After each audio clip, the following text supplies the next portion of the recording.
Donc là, on va repartir un peu au début pour l'analyse. Au début, il n'y a pas grand chose à dire. C'est un bon chapitre de récap. Et on met en place les pouvoirs, les trucs. Par contre, j'aimerais bien, tu vois, sur cette page-là, le dernier membre du groupe a probablement la faculté de matérialiser les cauchemars. Et dans le cauchemar, on voit un loup. Alors pour moi, ça peut teaser Loki, le fruit de Fenrir. Le fruit du démon de Fenrir, le loup géant de la mythologie nordique. C'est pas anodin qu'il est. Enfin, pour moi, je peux me tromper, hein, s'il faut, ce sera Nidhogg ou peu importe, mais dans la mythologie nordique, Fenrir a un beaucoup plus gros impact. C'est lui qui lance le Ragnar. Enfin, c'est le loup qui tue Odin. Donc, rapport avec Harald. Odin, le roi des dieux. Harald, le roi des géants. Il se fait enchaîner. Fenrir se fait enchaîner et Loki est enchaîné. Donc voilà, il y a quand même des petites concordances. L'ombre de Loki ressemblait à une bête plus type loup, je trouve. Donc voilà. J'ai hâte de voir la blague inévitable sur Zoro qui se prend un étang sous le contrôle des flèches de direction de Goku. Oh, oui, ça pourrait. Par contre, je me regarde si ça ne le fait pas. Ça pourrait être. Du coup, en fait, tu dis que genre, il va prendre une flèche et il va pas suivre la flèche. Genre, il va faire l'inverse de la flèche. Ça serait drôle. Franchement, en vrai, si elle envoie une flèche et que Zoro fait l'inverse de la flèche, ça pourrait être marrant. J'avoue, j'avais pas pensé au loup, tiens. Comme par hasard, on voit un loup ici. Ouais.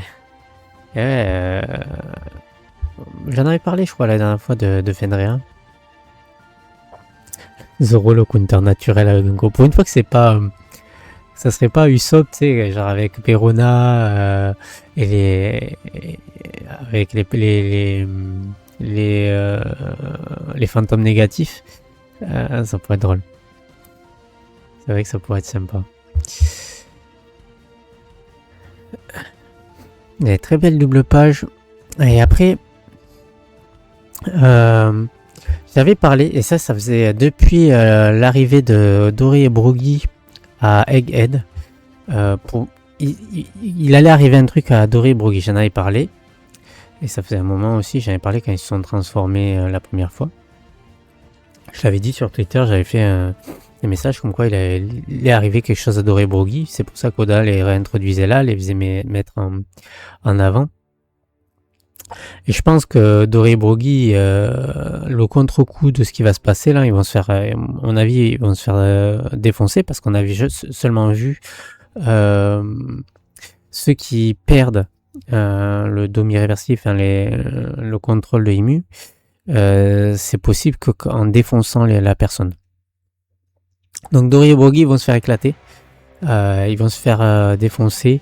Et ça va. Et en plus, dans le chapitre, ça parle justement. Le Gret Eric a été détruit. Le Gret Eric a été détruit et donc ça veut dire que l'ancien équipage des géants est fini en fait. Ça va être la fin de l'ancien équipage des géants. Là, on assiste à la fin de l'ancien équipage des géants. Je pense que Dory Broggy mérite une bonne retraite. Après ce qu'ils vont vivre là. Après, ils reviendront pour la guerre finale, bien sûr, contre Imu, etc. Il n'y a pas de souci. Mais en attendant, ils vont devoir se rétablir. Je pense qu'ils vont avoir des séquelles de ce qui leur est arrivé assez costaud. Et j'avais prévu qu'il arriverait quelque chose à Dory et Broggy. Si je vais sur mon Twitter, je cherche Dory et Broggy. Je dois avoir... ouais. Hop. Alors, où c'est que j'ai pu en parler?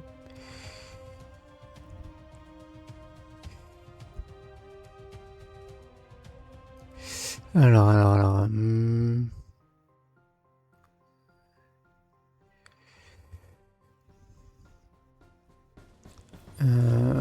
Bon, je chercherai la prochaine fois, je pense, mais j'en ai parlé il y a longtemps. Je parle depuis qu'ils sont arrivés à Egghead. Donc, bref, ça remonte. Faudrait que je fasse vraiment une recherche sur quand c'est que je l'ai dit. D'ailleurs, Zoro qui dit j'ai un plan. Moi, je dis ce serait le truc de couper sans couper, comme tu avais prédit récemment. Ouais, alors ouais, c'est. Alors peut-être pas là. Peut-être pas là, parce que là, il est pas au niveau des enfants, il est au niveau de Dory et Broggy. Donc, les enfants sont à l'autre bout, tu vois. Enfin, ils sont pas exactement au même endroit, tu vois, position actuelle. Et on voit, ils sont entre le village et là, donc, ils sont pas vraiment vers les enfants. Donc, tu vois, lequel vous deux est le plus fort. Du coup, je vois bien, moi j'avais dit, je voyais bien aussi Zoro et Sanji face à Dory et Broggy. Ça serait stylé. Ça serait vraiment très très stylé. Zoro et Sanji vs Dory et Broggy. Très stylé. Donc voilà. Maintenant, je pense que c'est avec la destruction du Great Eric et le fait que Dory et Broggy aient pris un Domi-Reversi et vont se faire donc vaincre pour pouvoir annuler le Domi-Reversi, c'est la fin de l'ancien équipage des géants. Voilà, c'est sûr. Et ça va laisser, et justement, ça laissera la place au nouvel équipage des géants. Parce que il faut qu'ils aient leur place, c'est à leur moment de briller, etc. Là, c'est un peu le dernier round de l'ancien équipage. Tu vois. Ils ont fait leur dernier round sur Egghead, et maintenant c'est leur destruction. Ah, il va leur dire, ok, d'accord, il a une idée, il va leur dire lequel est le plus fort pour qu'ils se tapent entre eux. Ok, j'ai compris. Ouais, c'est pas mal, c'est pas mal. C'est vrai que ça serait drôle, en vrai. Mais je préférerais voir quand même Sanji Zoro vs Dory Broggy. Ça rappellerait un peu Elbaf aussi. Et ce serait sympa. Elbaf, Little Garden, pardon. Même s'ils n'ont pas affronté Dory Broggy, mais ça pourrait être marrant. Ensuite, là on en vient au truc Jarl qui révèle que Loki est innocent. Alors ça, je vais le rechercher sur Facebook parce que je sais ce que je dois rechercher. Hop. Ok.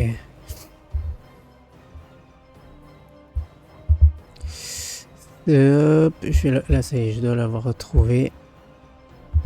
Facile. Au moins, si je mets ces mots-clés là, je devrais le retrouver.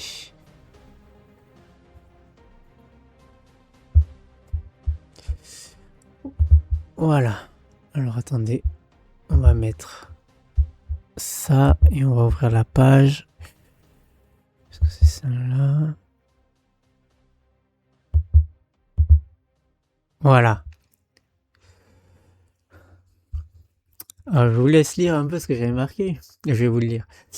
Certains ont vu que l'épée d'Harald est la même que celle de Jarl. Si c'est bien ça, alors Jarl a combattu Harald avec Loki, et donc il connaît la vérité. Il sera ainsi celui qui le révélera aux autres et réhabilitera Loki. C'est le perso le mieux placé pour ça. On est le 20 janvier 2025, il y a un an pile. On est le 1er février, mais il y a 10 jours près, on est il y a un an. Déjà que la semaine dernière, j'avais vu juste sur le fait que Loki avait menti, voulait voulait cacher la vérité aux autres géants, en vrai là, il n'y a pas photo aussi. Hein. Il sera ainsi celui qui révèle aux autres et réhabilitera Loki. Là, il vient de le dire. Si on se remet sur la page, hop, allez. Pour empêcher qu'Elbaf ne soit soumis à sa domination. Bon, il a enjolivé pour éviter de faire que Harald soit vu comme un méchant. Quant à Loki, il a pris sur lui la colère de tout le pays avant de prendre la mer. Ce garçon a beau être un peu lourdeau, il est innocent. Donc là, je peux pas mieux faire. Si, c'était la première fois. Enfin, peut-être pas dit comme ça, mais je pense que si. Encore une théorie validée, ouais. Et c'est pas la première fois que tu dis ça comme ça. Il me semble que tu l'avais dit il y a plus longtemps en tout cas. Il y a encore des rageux qui vont venir. Ouais, la dernière fois sur Loki, etc., il y a des gens qui sont venus dire, ouais, il y en a plein qui l'ont dit, etc. Mais plein déjà, ils ont cité trois tweets, tu vois. Et la plupart des gens, ils disaient pas ça, tu vois. Mais est-ce que si je mets Jarl, je peux monter à plus loin? Donc là, décembre 2025. Hop, avril 2025, janvier 2025. Non, tu vois, c'est mon tweet sur Jarl, c'était à ce moment-là. J'avais parlé à 24 décembre 2024 que Loki était gentil. Hop, si on revient là. Est-ce que Loki...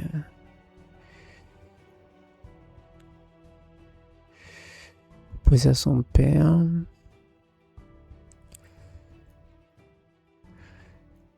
Non, tu vois. Ça, j'ai dit que lui-même, il a bien une belle humaine. Pour ça, il a fait forcément une mauvaise personne, probablement. En prenant cette responsabilité, il permet de faire perdurer la vision d'un homme bon qu'Harald inspiré aux autres. À côté de ça, la haine l'aurait rongé également, car au final, ce sera bien à cause du gemme qu'il aurait dû tuer son père. Un père que le gemme réussit à corrompre. Ainsi, voilà pourquoi Loki voulait détruire le monde pour se venger d'eux. Ça c'était quand même 24 décembre 2024. Hein, ça qui n'est qu'un faux semblant. Non, tu vois, c'est Jarl, j'avais parlé qu'à ce moment-là. 20 janvier 2025. Ouais, un an quand même. Hein. C'était une trentaine de chapitres. Une trentaine de chapitres. Mais je l'avais vu. C'était Jarl qui allait faire en sorte que Loki soit réhabilité. Et en plus, il déclare la guerre. Alors, ça prouve une chose. C'est que les gens ne peuvent pas être soumis. Ils ne seront pas soumis. En fait, scénaristiquement, là,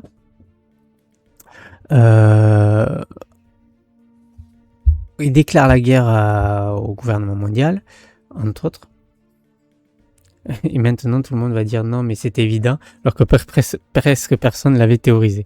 Grave. Non, mais ça, après, on connaît, tu vois. On sait. C'est comme ça, hein, écoute. Mais les vrais, ils savent. Les vrais, ils savent que... Voilà, c'est comme ça. Hein. Mais... bon, voilà. Non, là, pour revenir à ce que je disais, en fait, dans l'arc, on nous place là, hop, ici. Attends, je regarde le template. Ouais, c'est bien ce que je pensais. On va PC Stuffnet, tac. Ok. Donc, là, on nous remet en perspective les trois personnages principaux avec Gunko au milieu, possédé par Imu. Là, qu'est-ce qui se passe en fait dans l'arc, c'est que Oda, il introduit vraiment l'ennemi final de One Piece, Imu, à travers Gunko. Donc comme ça, il révèle pas l'identité de Imu. mais il peut nous montrer un peu ses pouvoirs, etc. Immune, clairement, elle ne peut pas perdre. Mais à côté de ça, les géants ne peuvent pas être soumis. C'est pas possible, il y a Luffy sur place, etc. Donc il faut trouver un juste milieu. Cette déclaration de guerre montre que les géants vont pas se soumettre. Il faut que Doré Broggy soit libéré.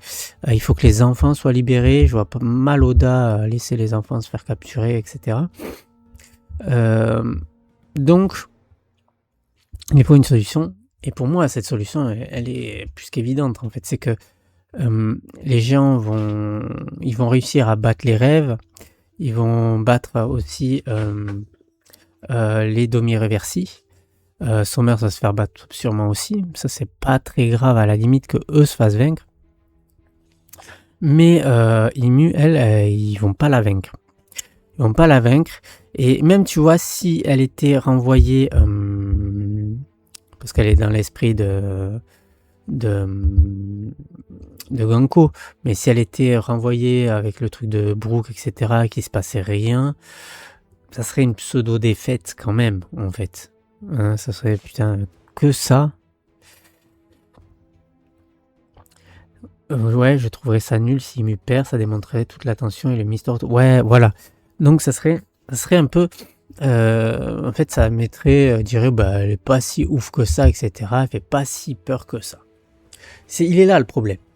Donc en fait, il y a qu'une vraie solution dans ce truc-là, c'est que les géants ne soient pas soumis, mais que d'un côté, Imu ne perde pas. Et pour ça, en fait, comme je l'ai dit depuis un moment, il n'y a qu'une solution, c'est qu'il faut faire quelque chose pour que les Mugiwara se rendent pour sauver Elbaf. Pour moi, elle est claire. Il y a que cette, pour moi, il y a que cette solution. Je vois que ça qui puisse un peu contenter les deux parties. C'est-à-dire le fait que les géants ne soient pas soumis et que de l'autre côté, Imu ne perde pas.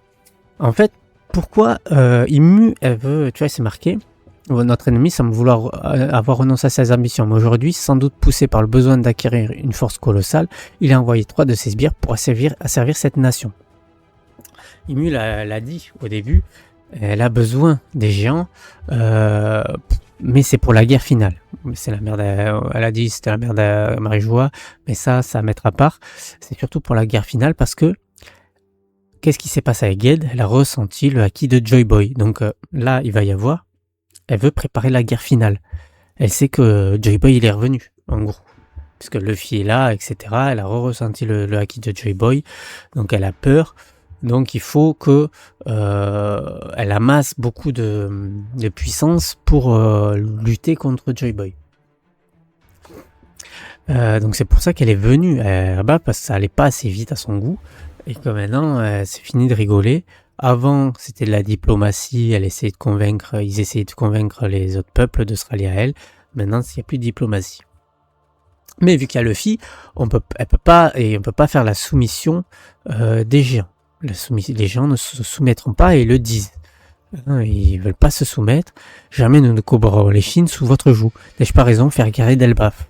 Donc c'est une preuve. Alors qu'Elbaf considérerait le gouvernement mondial comme son ennemi. Protéger la paix à laquelle Aral aspirait. Ils ne se plieront pas. Donc c'est soit, en fait, au final, il n'y a qu'une solution.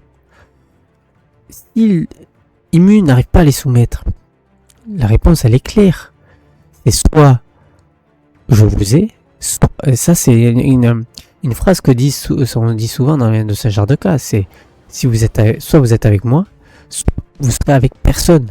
Ce qui inclut que vous allez mourir. Je vais tout vous tuer si vous voulez pas vous soumettre à ma volonté. Parce que il n'y a aucun monde où Imu se dit si j'arrive pas à les capturer, ça veut dire qu'ils sont contre moi Et cette force-là, contre moi, c'est pas possible en fait. Donc le mieux à faire, c'est de les tuer. C'est tuer tout le monde. J'avais besoin de cette force, mais quitte à pas avoir cette force, autant que personne ne l'ait. En vrai, plus on avance dans l'arc, et plus je me dis que ça serait ce qui va se passera. Ouais, ben moi aussi. et donc du coup, elle va invoquer Uranus.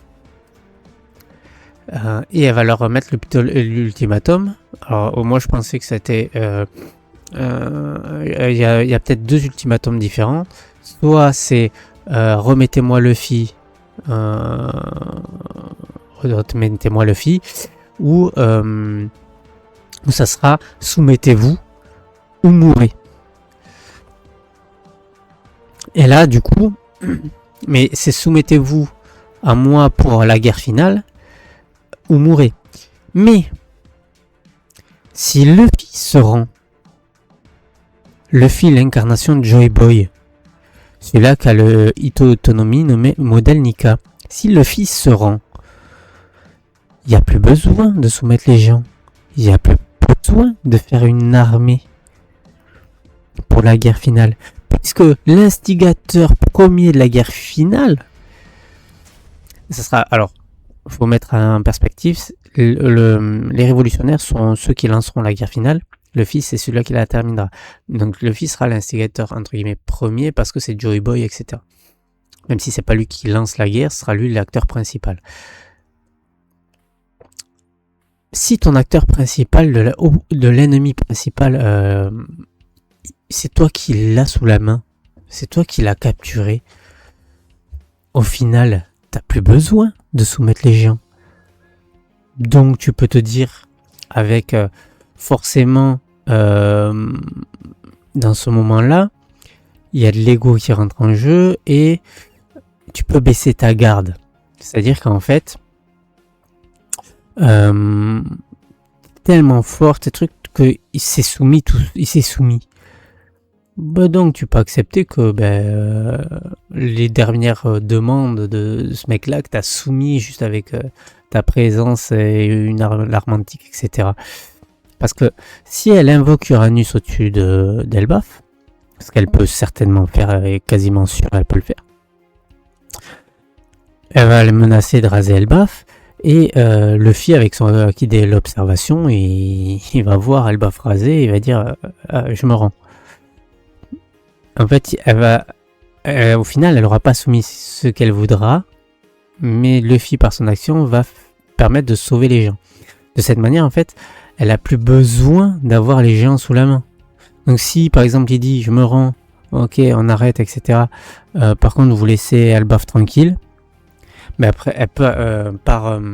en fait, dans ces moments-là, quand tu es surpuissant comme ça, et que tu as ton ennemi juré de 800 ans qui est soumis à toi, en fait il y a l'ego qui rentre en jeu, quoi. Tu dis ok, vas-y, j'en ai plus besoin en fait, donc j'ai pas forcément besoin de les tuer, ok, je les laisse, mais tu viens. Et là, et après il peut aussi rentrer en compte peut-être un contrat ou etc, où Imu ne pourrait pas les tuer, ou enfin bref.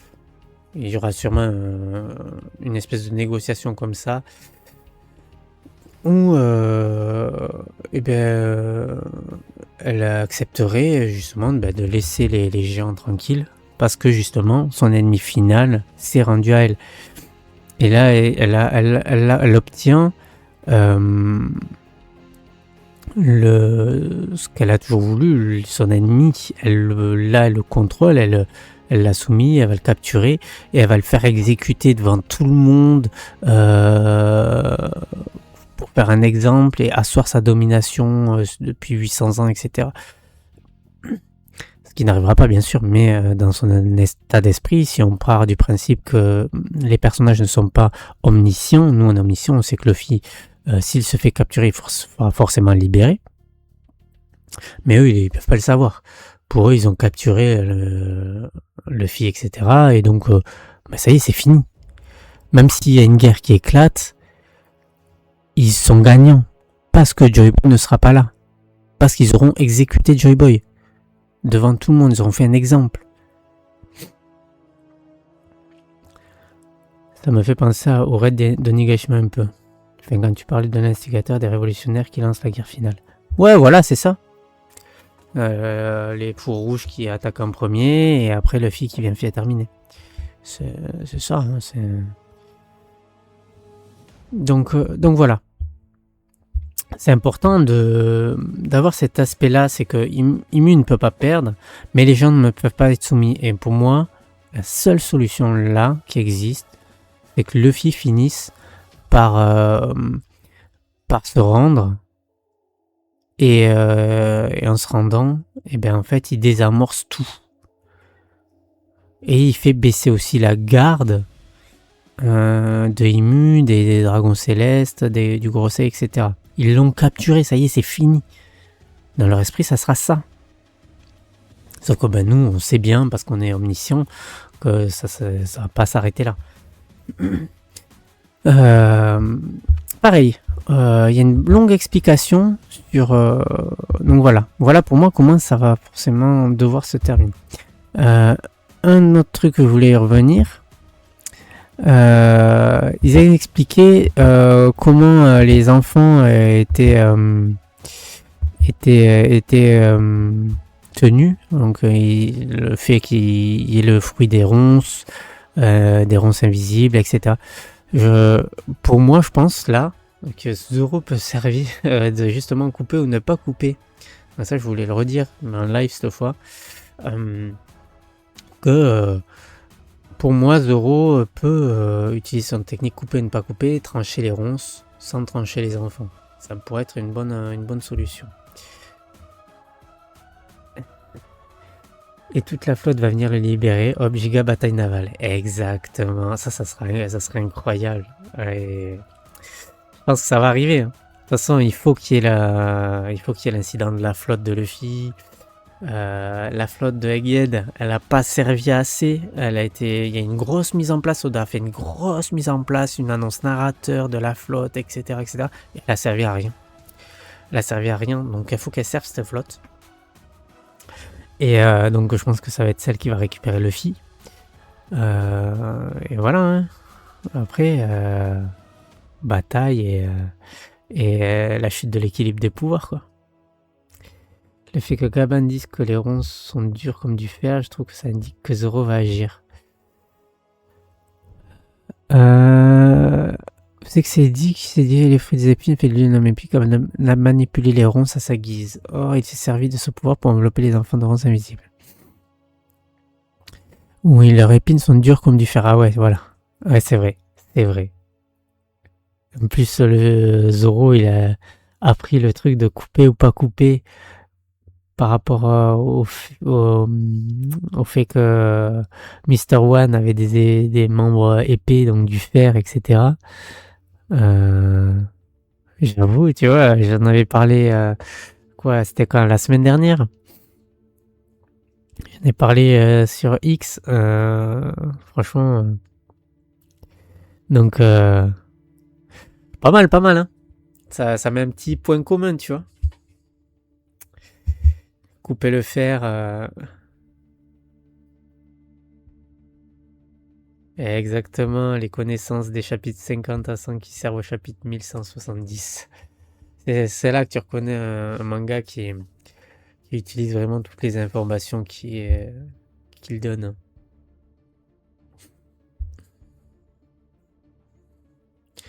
Non, vraiment... Je pense, ouais, après le fait que Zoro se soit barré... non, c'est pas Zoro, c'est Brook. Il a réussi à se détacher et se barrer.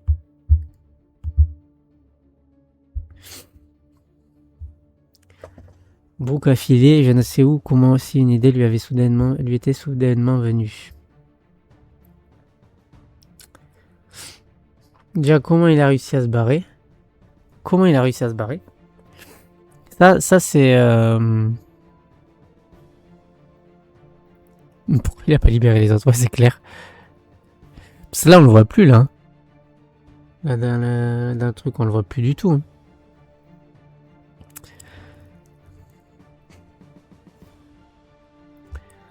Peut-être qu'il pouvait pas parce que c'est son pouvoir qui l'a aidé. Ouais, sûrement, hein. Peut-être qu'il est sorti de son corps, son squelette s'est défait, et il s'est remis dedans et ça... Ouais, c'est possible. Après, peut-être qu'ils peuvent se libérer eux aussi, hein. Qu'ils restent attachés pour je sais pas quelle raison.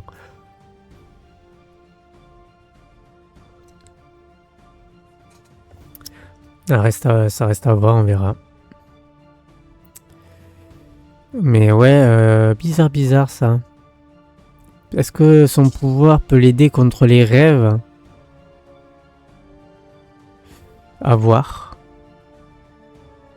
Parce que lui peut endormir les gens aussi, avec son pouvoir.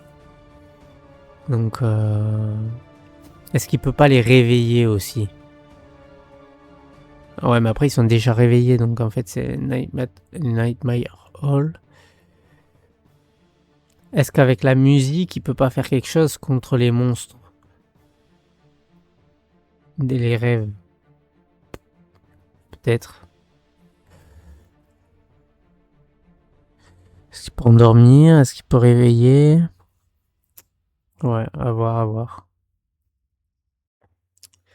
Et ce serait méchant s'il pouvait faire avec sa musique contrôler, dévier les monstres, ça pourrait être...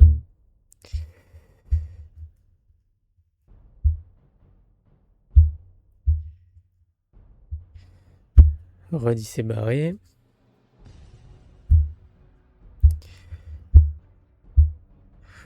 Voilà, hein. Je crois qu'on a fait à peu près le tour.